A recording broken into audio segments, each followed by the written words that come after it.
क्या तारीफ़ करूं मैं उस हस्ती की जिनका निकाह रसूल अल्लाह सल्लल्लाहु अलैहि वसल्लम की 2 साहबजादियों से हुआ हो।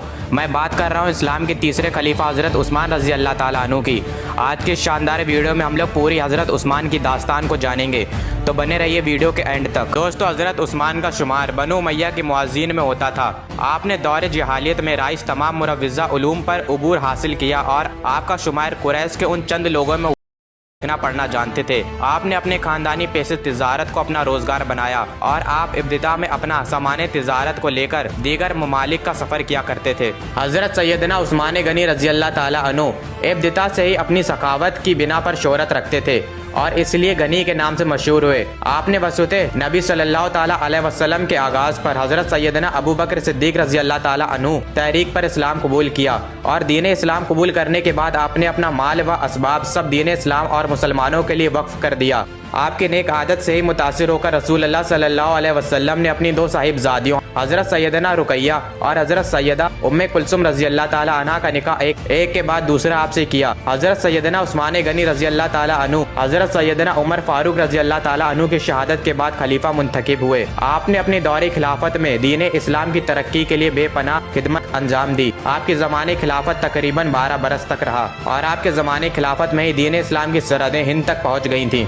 हज़रत उस्मान की खिलाफत का दौर था जब अब्दुल्ला इब्न सबा, जो कि एक यमन का यहूदी था, मुसलमानों से बदला लेने के लिए वो इस्लाम का लिबास ओढ़कर इस्लाम में आ जाता है। कुछ लोग कहते हैं कि अब्दुल्ला इब्न सबा का नाम का कोई शख्स नहीं था, जो कि गलत है। अब्दुल्ला इब्न नाम का शख्स मौजूद था तारीख में, जिसे हज़रत अली ने उसके 40 साथियों के साथ जिंदा जलवा दिया था। और क्यों जलवा दिया था इसका पता आपको कुछ देर में चल जाएगा। एक चीज़ मैं बताना चाहूँगा कि तारीख को ऐसे पेश किया गया है जिसे देखकर लगता है कि हज़रत उस्मान की खिलाफत पूरी फितनों से भरी हुई थी, लेकिन ऐसा बिल्कुल भी नहीं है। हज़रत उस्मान ने 12 साल खिलाफत की और इन 12 साल में 10 साल उसी शान के साथ खिलाफत की जो हज़रत उमर की शान थी और कोई भी इख्तलाफ नहीं था। यहाँ तक कि फतूहात का दायरा बढ़ता ही गया, थमता था ना किसी से सैले रवा हमारा।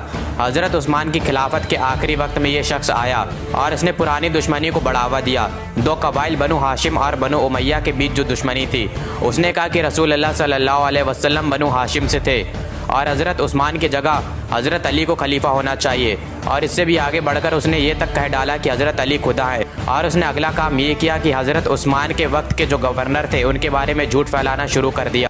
उसने कहा कि ये बैतुल माल में खयानत कर रहे हैं। उसने कहा कि हज़रत उस्मान तो अपने अजीज़ों को ही गवर्नर बना रहे हैं। जब अब्दुल्ला इब्न सबा की साजिशें बढ़ने लगी तो तमाम सहाबी हज़रत उस्मान से कह रहे कि आप हमें इजाज़त दें कि हम इसका सर कुचल दें।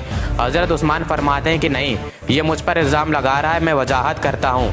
हज़रत उस्मान ने अपनी घर की छत पर खड़े होकर बताया कि ये इल्ज़ाम झूठा है, देखो मैंने ये नहीं किया। हज़रत अली ने मस्जिद नबवी में खड़े होकर जितने इल्ज़ाम थे और जितने इल्ज़ाम लगाने वाले थे उनका पर्दाफाश किया और कहा कि तुम सब झूठे हो। लेकिन इसके बाद भी हज़रत उस्मान ने इनके साथ जंग की इजाज़त नहीं दी। शाम से हज़रत मुआविया का पैगाम आ रहा है कि आप हमें इजाज़त दें, हम यहाँ से फ़ौजें भेजें। मिस्र से हज़रत अम्र बिन अल-आस रज़ी अल्लाह ताला अन्हु पैगाम भेज रहे हैं। हज़रत अली, हज़रत ज़ुबैर, हज़रत तला रज़ी अल्लाह ताला अन्हु मदीने में इजाज़त मांग रहे हैं कि आप हमें इजाज़त दें और हम इसे इसके अंजाम तक पहुँचा दें। आखिरकार हज़रत अली ने अपने दोनों साहबजादों हज़रत इमाम हसन और इमाम हुसैन को हज़रत उस्मान के घर के बाहर खड़ा कर दिया पहरा देने के लिए। लेकिन घर के पीछे से घुसकर दुश्मन हज़रत उस्मान के घर में दाखिल हुए और उन्हें शहीद कर दिया।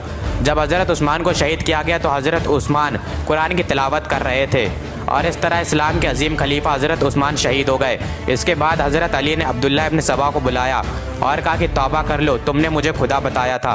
उसने कहा कि नहीं करेंगे, आप खुदा हैं। हज़रत अली ने कहा कि मैं तुम्हें ज़िंदा जलवा दूंगा। अब्दुल्ला इब्न सबा कहने लगा कि आप खुदा हैं, आप हमारी आजमाइश ले रहे हैं। और इसके बाद हज़रत अली ने उसके 40 साथियों के साथ उसे ज़िंदा जलवा दिया। और दोस्तों, इसी के साथ हमारी तारीख़ इस्लाम का तीसरा एपिसोड भी ख़त्म होता है और जल्द मुलाकात होगी एक नए एपिसोड में। जब तक के लिए अल्लाह हाफ़िज़।